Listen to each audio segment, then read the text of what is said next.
Thank you very much.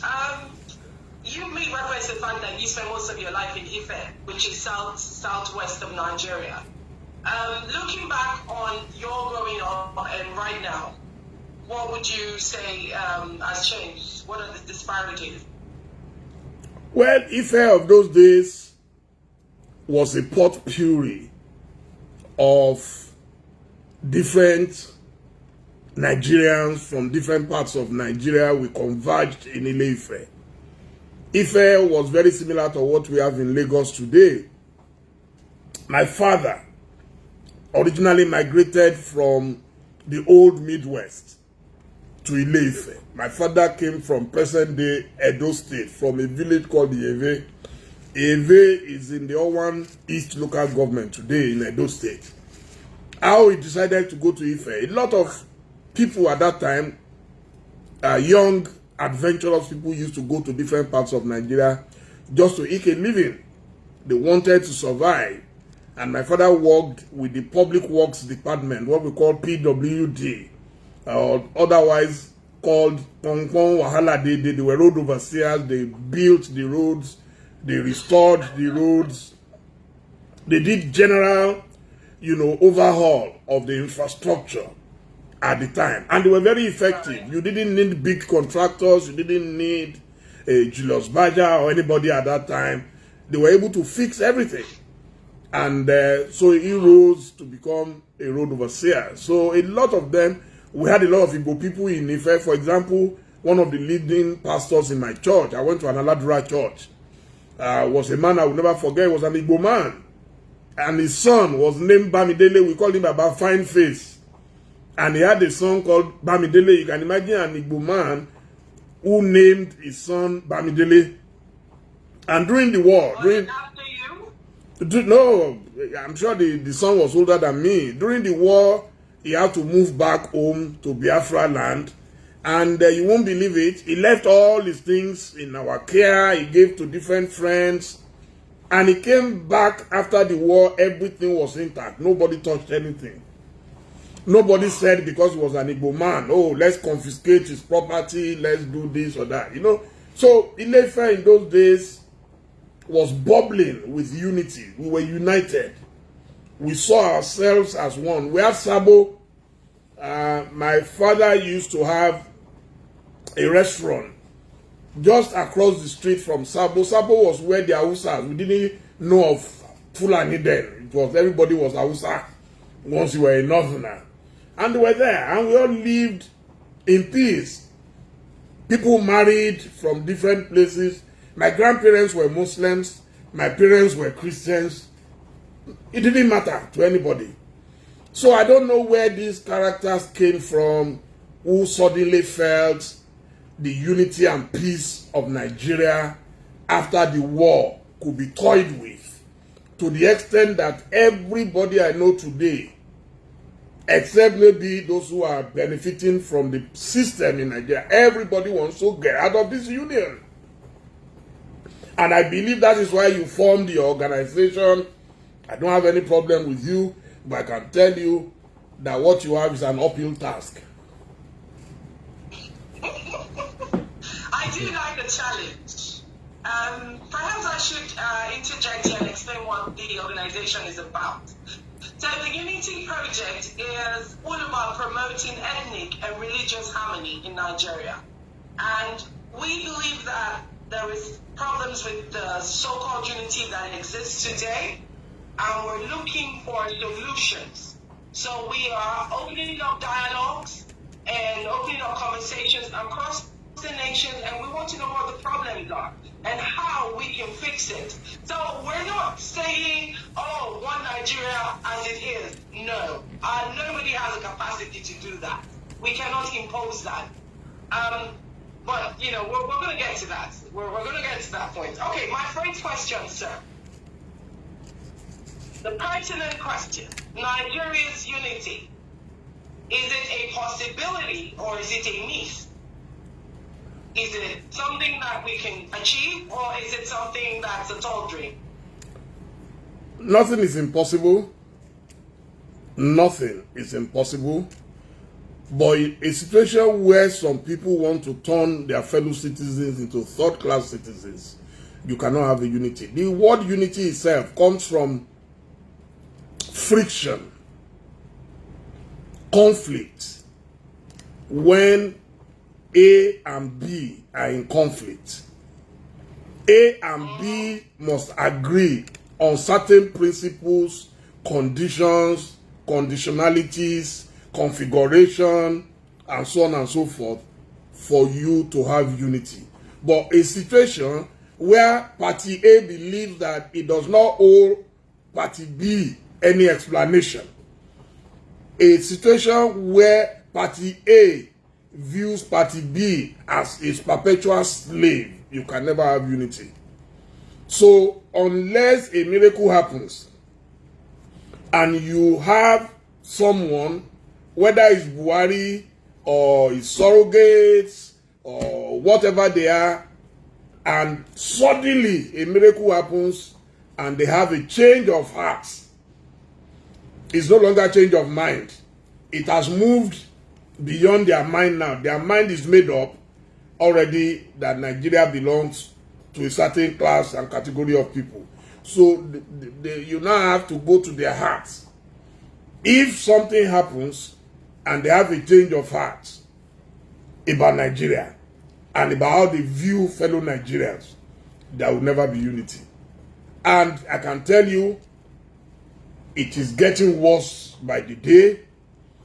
Each time we try to appeal to the conscience of our current leaders and tell them that the best legacy you can leave behind in Nigeria is to unite the people of Nigeria, the more they come back with acts of provocation. What is causing the tension today is the fact that our leaders are deliberately provoking some parts of Nigeria. And that cannot continue forever. I always tell people that no nation has ever lived perpetually in stupidity and backwardness. And Nigeria is not going to be an exception. They will try. Yeah. They will use the military, use the security apparatus, use everything at their disposal to suppress the will of the people. But I can tell you, it may not be in our own lifetime, it may be whenever. But I know that a day will come when the history of Nigeria will be written. And we will all look back and say, so what happened? How did we achieve this? Once upon a time, there was a division in Germany where you had even a wall between West Germany and East Germany. But today, who knows the difference? So, it will happen. Even the wall of Jericho, we read it in the Bible. It was so formidable that the Israelites had to go around it. I don't know whether it was metaphorical or it was physical. But we heard that the wall collapsed. So the wall of Jericho in Nigeria will definitely collapse. I have no doubt about that. You see, the people who govern us lack a sense of history. If you are not properly educated about who you are, you would think you are God. When God has been kind to you, you begin to see yourself. Look at all the leaders, even as young as you are. How many Nigerian leaders have you witnessed, Jennifer? I'm sure you know of Babangida, you will know of Absalami Abubakar, you will know of Obasanjo, you will know of Umaru Musa Yar'Adua, you will know of Jonathan, and of course you know of Buhari. So tell me, all the people who governed before Buhari, where are they today? Do they still have the same power they wielded just a few years ago? So why is anybody wasting his time thinking you can just put the ropes around the necks of Nigerians and you just lead them to slaughter? It doesn't make sense to me. And as someone who had been a supporter of Buhari, I am thoroughly embarrassed that we could find ourselves at this level. It is such an unforgivable and unfortunate situation that we have found ourselves. So those of you who are preaching unity, I wish you the best of luck. But the best people to preach to is not people like me, because I don't have any problem with other Nigerians. It is those Nigerians who have problems with their fellow Nigerians that you should go and talk to. And you should start with your leaders, with the president and everything. But if you are talking to us, it's like what Ifabella used to say. It means you are clapping with one hand, you are hiding behind one finger, and it will never fly.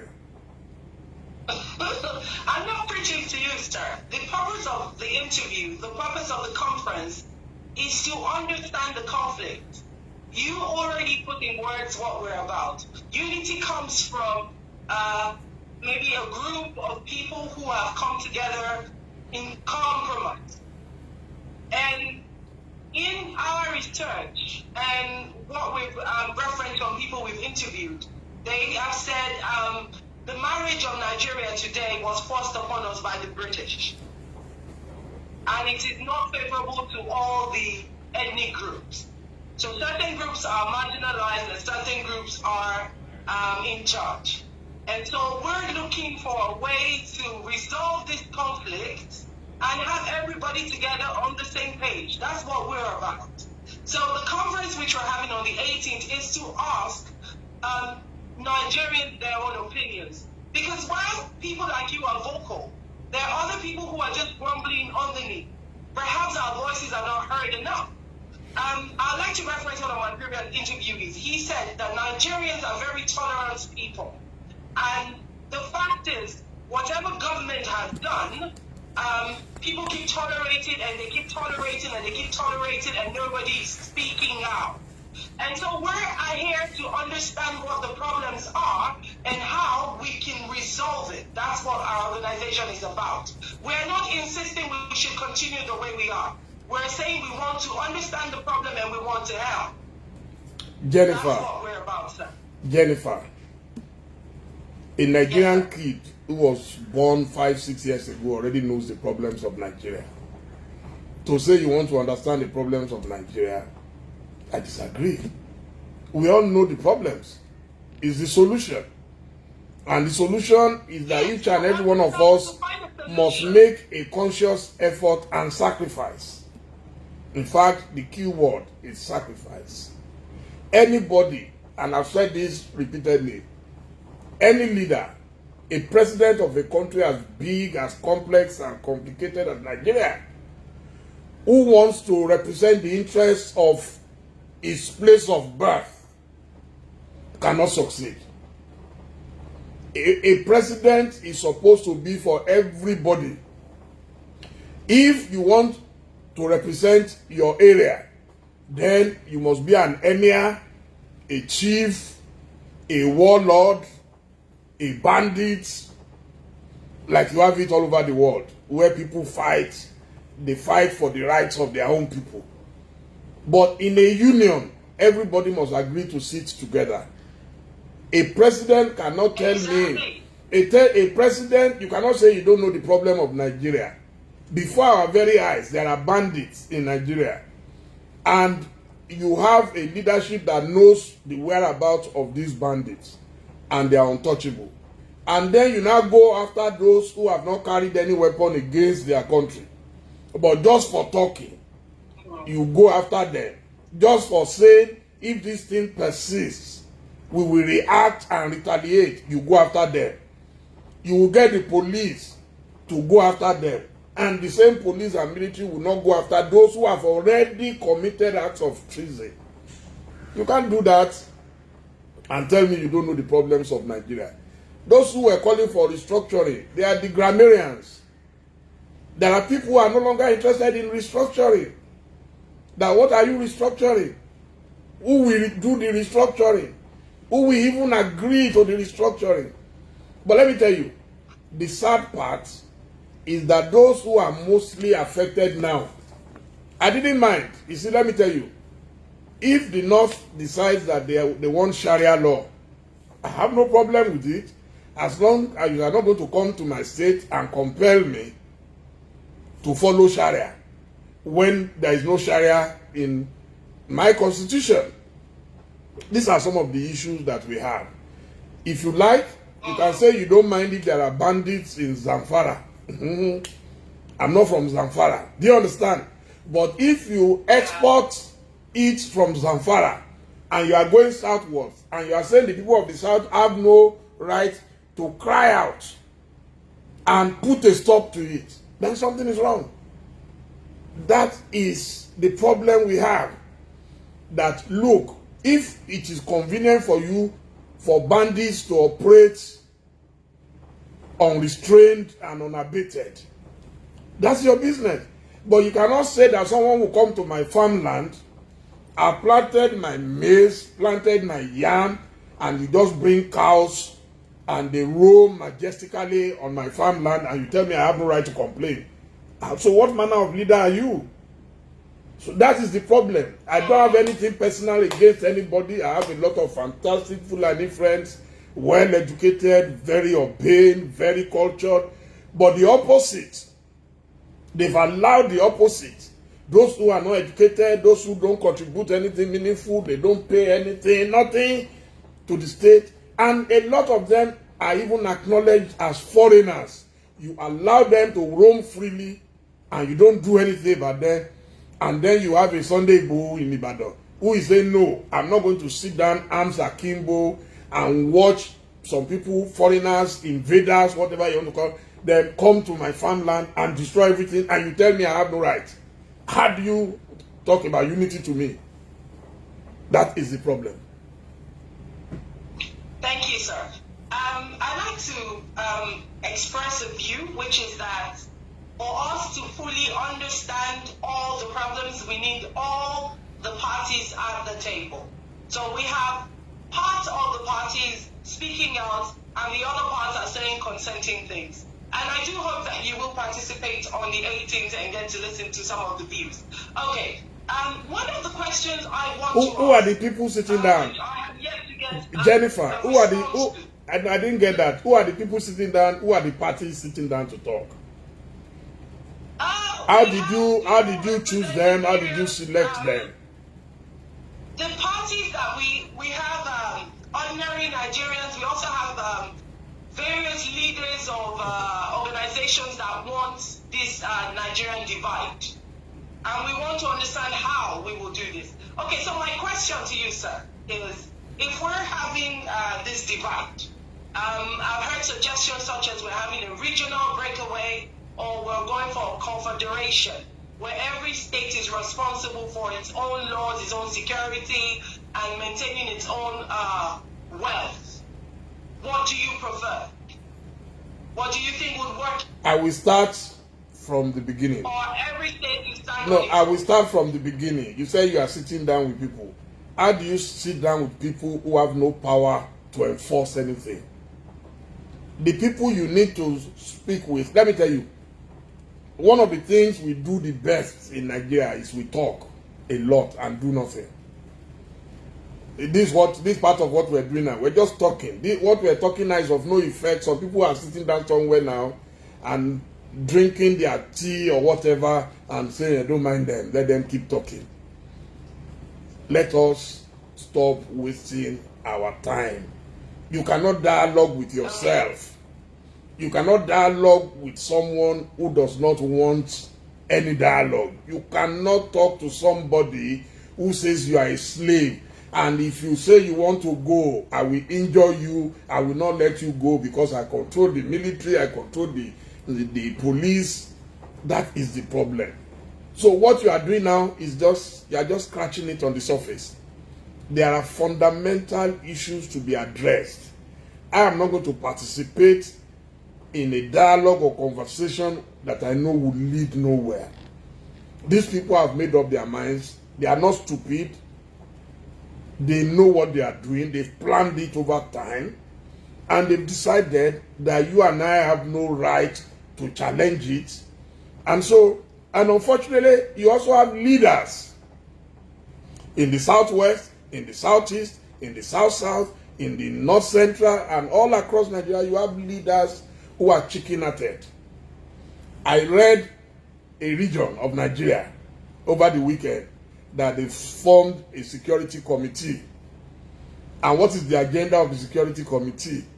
I thought they would say, oh, we are going to go after bandits, we are going to go after terrorists, we are going to go after invaders, we are going to go after...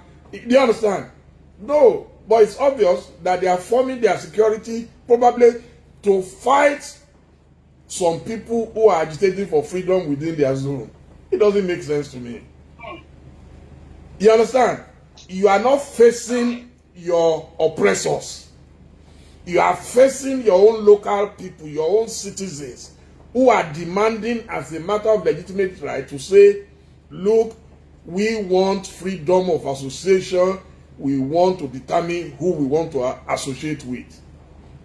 That is what I'm seeing. A governor came out and said he ordered the army to go and crush some of his own people. So how come the people of Zamfara, the people of Niger, where people are being kidnapped daily, they are not responding in that manner? What is wrong with us in the South? I'm not saying fight government. I am saying fight whosoever makes life difficult for you. I'm not saying go and fight government. But where you now have people who are now saying we have formed our security thing and we're very loyal to the federal government of Nigeria. If the federal government of Nigeria provided security, will you be forming your own security in the first instance? So for me, let me tell you, it has become a big joke. But what I know is that a day will be a day when the monkey will go to the market and it will be a different story. That is, I have no doubt. History has taught me. Let me tell you, what shall it profit a leader if under his watch everything falls apart? I don't know what any leader will, so that in the future they will say, yes, you champion the cause of your people. Is that all there is to life? A good leader should be a global statesman. When you mention Nelson Mandela, when you mention Moshood Abiola, when you mention Mwalimu Julius Nyerere, when you mention Jomo Kenyatta, when you mention Pandit Nehru, when you mention all these great people, when you mention Mother Teresa, when you mention Prophet Muhammad, when you mention Jesus Christ, when you mention Buddha, all of them at different times in their history, they did something that the world is celebrating till today. So why are our own leaders so myopic? Why are they so unambitious? Why are they so visionless that they cannot see the bigger picture? It is well. But you have yet to answer my question, sir. If we are to achieve this split of Nigeria, this division of Nigeria, would it be a regional separation? Would it be individual states?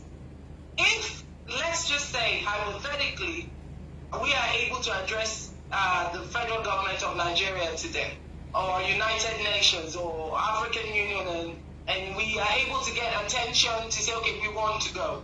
What would we put forward? A regional division, confederation, or what would you prefer as a solution, sir? Personally, I don't like to talk loosely or make wild generalizations. There are different options now available to Nigerians, and only Nigerians themselves can come together and determine. For example, when I interviewed Mazin and Dekano last year, he spoke about a referendum that we should have, and I think that sounds very reasonable. Most countries that have gone through what we are going through right now went through that process and procedure. And I expect that Nigerians themselves will have to decide. There are those who don't even want to have anything to do with the union called Nigeria because they believe that it was forced together by the British in those days. Yes, that's the view. And that they are tired of it. I've had meetings with different groups. People consult me people talk to us from time to time, even the late Yinka Dumakin, myself, Aki Oshutokun, and a few others. We meet with different governments who want our views. And my problem is the fact that it is almost impossible to separate under the present configuration without a war. That is my fear. And so that is why I am hoping that people would not throw the baby away with the bath water by saying what Kanu is saying is crazy. Because Kanu is still talking about a process that is peaceful by talking of a referendum. You know, I mean, you were part of Brexit in London. I was one of those who said Brexit was impossible, that it will not happen. But before our very eyes, it happened. They pulled out. So let people vote for where they want to belong. That shouldn't be a problem. But where you now refuse and say they cannot go away, even, I mean, I'm sure you heard of a book. It was a very popular title when we were growing up, Let My People Go. I think it was by Albert Luthuli. You know, during the apartheid regime and all that. He said, let my people go. You know, people should have the freedom to determine, especially in a marriage. If you don't like your wife, okay, you are tired of your wife, and it's obvious that you have no respect whatsoever for your wife, and then you say she cannot go away. I mean, what common sense do you see in that? You are saying you don't agree, you don't have anything in common. Want her and you don't want her to go. You don't want her and you don't want her to go. You want her to remain your slave. You want her to still be cooking for you, which is what is happening now. How do you take money from the south and you say you are bringing a train from Nigeria to Niger Republic? What sense is in that? How many people travel from Nigeria to Niger Republic? In fact, more people travel from Nigeria through Badagry. You have a federal road there that links up to the ECOWAS road from Semen through Cotonou, through Ilakoji. So you either go towards Lomé in Togo or you go to Côte d'Ivoire when you turn right. We have not built anything in that direction. You have seaports in Lomé. You have in Tema, in Ghana. You have in Cotonou. And you don't think it is better for you to invest money in that direction, but you will rather invest money towards Niger Republic. These are the things that are provoking people. Then the Niger Delta, where the bulk of the money is coming from, you are not doing anything. The place is polluted, the place is destroyed, the people are living in mystery. You have not done anything for them, and you think, yeah, you can just come grab. Now someone said they want to build the biggest gas plant in Maiduguri. You are not building it where the gas is. So you are going to build the biggest gas plant in Africa, and you will now take it with pipes from where to where? From the Niger Delta all the way. So these are issues that, and we are appealing to those we know, we're talking to them, but it seems they are also powerless. They are powerless. So, and I don't know what drives people to think that they can force others to follow them sheepishly. So that's why I cannot tell you one thing that I want. Nigerians are the ones who will determine what they want. And I have only one vote in the referendum. Only one vote. Left to me alone, I would have preferred a larger Nigeria. But the way it is going now, it's becoming more attractive. In fact, it's like Buhari is helping the proponents, okay, of many nations out of Nigeria. Let me put it that way. It's like the one even driving them and helping them, you know, to solidify their action. There were people, I have a sister-in-law Very, very intelligent woman, very brilliant. She's a lawyer, a die-hard Buhari fanatic. If you speak to her today, you will not believe it's the same person. 2 years ago, this woman, Buhari would not do anything wrong. So, but because of this intransigence on the part of the Buhari government, thinking that there is nothing anybody can do, we're in power, so a lot of people who ordinarily will not support those who want to break away, suddenly I'm hearing of Odua nation, Yoruba nation, Biafra, this and that, and you can't blame them. Okay, so just two final questions. I'd like to reference one of my previous interviewees who has said that the government has been able to get away with impunity because the Nigerian masses as a whole are not reacting to things they're supposed to react to. That they're not.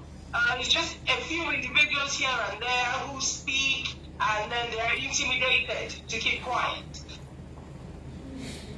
The voice of the people is the voice of God. That if Nigerians en masse were awake and stood against this decision, that there will be a change. For example, this rail from Biafra to Niger Republic, a lot of my interviewees have referenced that it's a waste of resources. It has no economical value in Nigeria. It's not even one of the routes to consider. So why is that? Why are billions being sunk into such a wasteful project?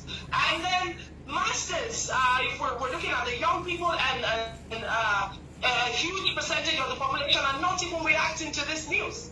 And that person is saying that this is because Nigerians as a whole choose to ignore situations and they keep tolerating and the government continue to act with impunity. Do you think that this is the case? Because you said that these leaders are not listening. But do you think it's because the volume is not loud enough? Definitely the volume is not loud enough. Don't forget that the lives of majority of Nigerian business people depend on government. The government of Nigeria, is why the president of Nigeria is so powerful. He can almost turn a man into a woman and a woman into a man. You can wake up a certified pauper and by afternoon you are a certificated billionaire. Just stroke of a pen from the president, your life can change within a twinkle of an eye. So that is the problem. So an average Nigerian depends on government. So everybody is afraid. If sometimes the way I describe it, it's only foolish people like myself who criticize government in Nigeria, because what it means that you're going to lose government patronage. And that's why it's painful sometimes when you see your fellow citizens who should appreciate that you are putting everything at a risk. Most people don't realize that the greatest radicals on earth are those who have something to lose and yet they put it at risk.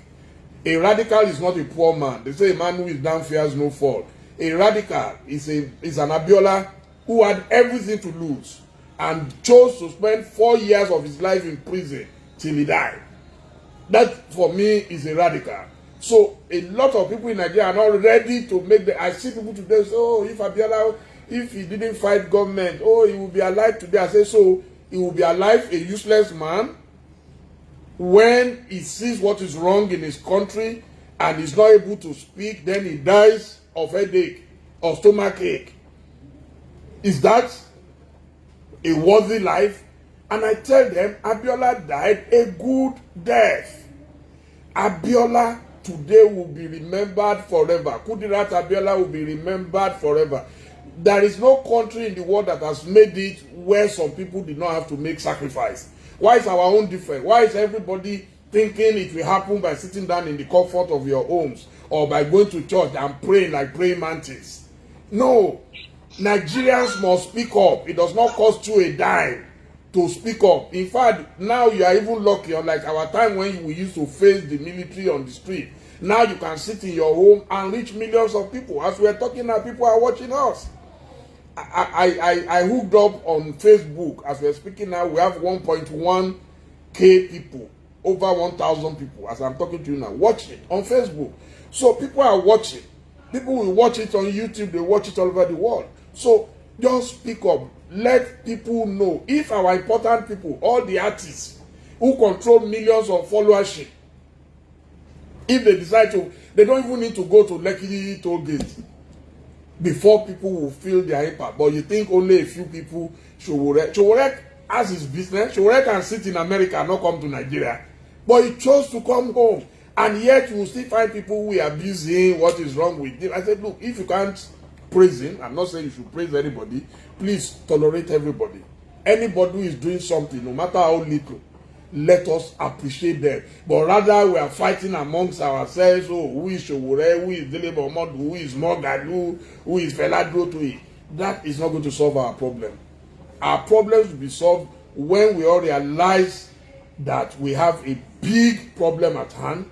And trust me, it is not impossible to whip this government into line without firing a bullet. We will use our intelligence. We will use our brains. Nigerians are among the most brilliant human beings on earth.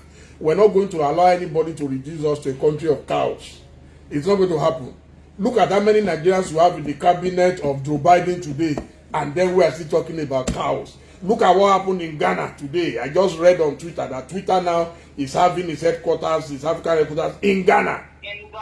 A population of maybe less than 30 million. But because Ghana has built a good image for itself.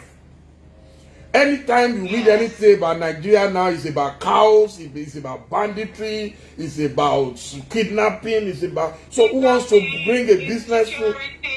So, correct. And you are now talking to me that unity. It's not about... The problem is not unity. I don't have any problem with you. Some of my best friends are there. I have a friend who is from Northeast. You understand? Wow, Tuko, his father used to be a PDP chairman. Alhaji Bamanga Tuko's son. When I was contesting, I wanted him to be my running mate. Now we have Nasir Rufai in Kaduna, brilliant, very cerebral, but I don't know what happened in politics. Every day now in Kaduna is about banditry. How do you run a nation where you don't even know what is going to happen between tonight and tomorrow morning? And we're advising government and government says no. And once you advise government, then you are an enemy of government. I'm not an enemy of anybody. I don't want this to go on forever. But unfortunately, it seems these people have made up their minds that everything must fall apart. Unfortunately, the great writer Chinua Achebe is no more. In many words, sir. In many words, you have explained our position. You and I, the average Nigerian, are not the problem. We have a problem, and we have to resolve it peacefully if we can. And ultimately, what we hope to achieve is a peaceful resolution, and how we would have this referendum, national conference, and how we'll have representation from all the ethnic groups, and we will all decide peacefully what we want. That is ultimately what we are calling for on the long term, a national conference. So our conference on Sunday is a mini national conference where we have representations from every state in Nigeria, including Abuja, and then everyone can have their say. That's ultimately what we're hoping to achieve on the long term, that we can have a peaceful resolution to these problems. Because I am sure, sir, you and I, we have witnessed war, the albeit over the news in some countries. We would like to avoid such a situation in our country. That's the aim, sir. One final question, or should I say perhaps a remark. One of my previous interviewees from Jigawa State, he referenced something that you said, that Nigerians on average are selfish, which is the problem. And everyone would only think about their own personal gain first, about the interest of the nation. And another interviewee from Borno State said, all these people agitating for splits and divisions is because they're not benefiting from the government. That once the government throws them a few crumbs here and there, they would be silent. Do you think this is the case? No. Well, I would again speak for myself. People have accused me in the past that it's because I wanted something from Buhari, didn't give me. That's so cheap. That blackmail is so cheap. If I wanted to have anything in government, I have enough contact, I have enough clout. I'll get whatever I want. Even if I want to be in government outside Nigeria, I have enough contact and enough friends who can give me. That's if you look behind me, I'm a scholar. I came to Lagos out of joblessness to look for a job. I would have been a university teacher. That's my first love. As I'm speaking to you now, my biggest project, my dream now, I'm doing my library in Ibadan, a library resort. All I want to do is be able to produce books. Nobody reads again. We must get serious. I don't need anything from government. That's why I can criticize government. Why did I follow Buhari, who claimed to be a pauper in 2014, 2015, where at the time PDP was spraying money everywhere? I followed the man who said he didn't have money. It's based on principle. And when I saw that he was misbehaving, I also left on principle. There was no fight between me and Buhari. I just realized that, hey, the direction this man is going, if I follow him, all of us will end up in the same gutter. So I decided to face my business and leave him alone. If he fails, good luck to him. If he passes, good luck to him. But I have no doubt in my mind that the way he is going, and you can see even his own wife complains. So if people attack us, that is because I want something. If your own wife in the same house is saying, hey, bad people have taken over power, and nobody is listening to the woman. Even last week, I'm sure she still echoed it, saying bad people have taken over power in Nigeria. I don't know who they are. She probably knows them. But it tells you that the president should look inwards. We have the brains. So if Joe Biden is picking Nigerians to come and work for him in America, how come that the same Nigerians cannot function in their own country? And all you do is to blackmail us is because they want something. What do I want from government? What I'm wearing now, if I wear another cloth on top of it, they will think I'm a married person. I'm not going to sleep on 2 beds tonight, only one. Do you understand? So for me, I have chosen that I want to live my life in peace. Those who think at 80, they must be running a yo-yo around Abuja, that's their business. I see so many people, I wonder, you have been governor. If I was talking to some friends yesterday who had lunch, and I said, there was a governor who decamped recently from one party to another. I'm like, what else does he want? Why is he decamping?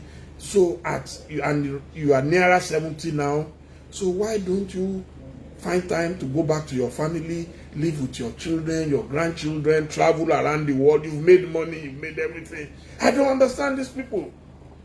People ask me, oh, are you not going to contest again? No, I said, I'm not going to become a serial contestant, just contesting for the fun of it when I know the result already. So I am telling you, this idea that if they give crumbs to some people, yes, it is true, if they give crumbs to some people, they will jump at it, but I'm not one of those people. Because I haven't lived 60 years of my life and I have survived thus far. I don't need anybody's crumbs. Thank you so much, Chief Dr. Dele Momodu, for joining us. Thank you for your insights. And we do hope that you will at least watch the Unity Conference on Sunday. Is it virtual? Streaming on Facebook. We'll be on Zoom, we'll be on Instagram, and we have, as I said, representation from all the 36 states and the FCT, and everyone explaining their own point of view as to the Nigerian problem and how we're going to solve it. And I'd just like to make sure a comment here. You said you look forward to your library in Ibadan. Some of us are returnees. I came back to Nigeria as an adult also with hope to make a change. However, conviction upon me is to foster peace, as it were, bridge peace in our country, so that we can stay here and we don't have to be refugees, so that we don't all have to carry our bags and run back to England. That's the hope of what we're trying to achieve. I hope that is communicated clearly. And just for the record, for those who are watching, the Unity Project Nigeria is independent. We're not a political group. We have no affiliations with any government. We are just Nigerians who want peace, who want what is best for every and average Nigerian. Thank you very much for joining us, Chief Dr. Dele Momodu. Thank you, Jennifer. I was going to ask about your mother when we started. you know, because a lot of people may not know your pedigree. Your mom was one of those who inspired us as young writers in those days when she had a column in Vanguard. And so I was going to ask, how is she doing and all that? My mother, like a lot of people, resigned on Nigeria. My mother does not visit Nigeria. If she comes on holiday, she prefers to go to Gambia or Jamaica. And I recall, I think it was about 10 years ago, she said she was going to buy a home in Jamaica instead of buying a home in Nigeria. So she has abandoned Nigeria, same as my father. Those people do not interact or relate with Nigeria whatsoever. So I would also like to point across that I'm not in Nigeria because I'm looking for crumbs. I'm here because I want to make a change. And I can very easily shake off my passport and run off. But we want peace. We want a place our children can come to. And we believe that if we don't act, posterity will ask us. Today you referenced Nelson Mandela. You referenced great leaders, people who stuck their neck out for the benefit of the masses, for the greater good of their nation. And that's what we're hoping to achieve. Awaken the national conscience. Awaken the average Nigerian. Speak up. Stand for your rights. Otherwise, you will continually be trampled upon.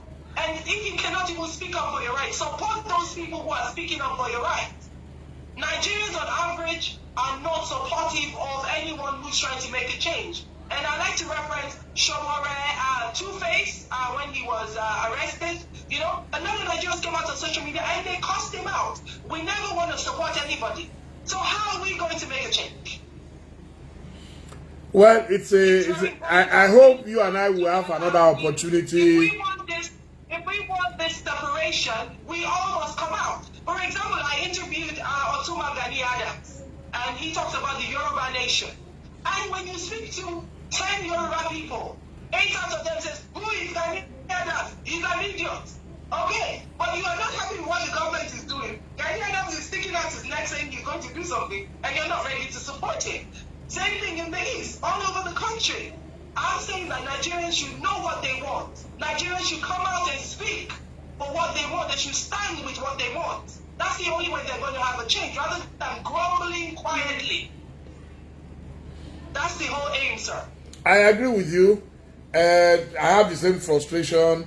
Some people will say, those who still believe in Nigeria will say, oh, the next president of Nigeria must come from Southwest. Must come. Then when you mention A, they will say it's a thief. You mention B, they say it's a rogue. You mention C, so who do you then want? You must agree on someone.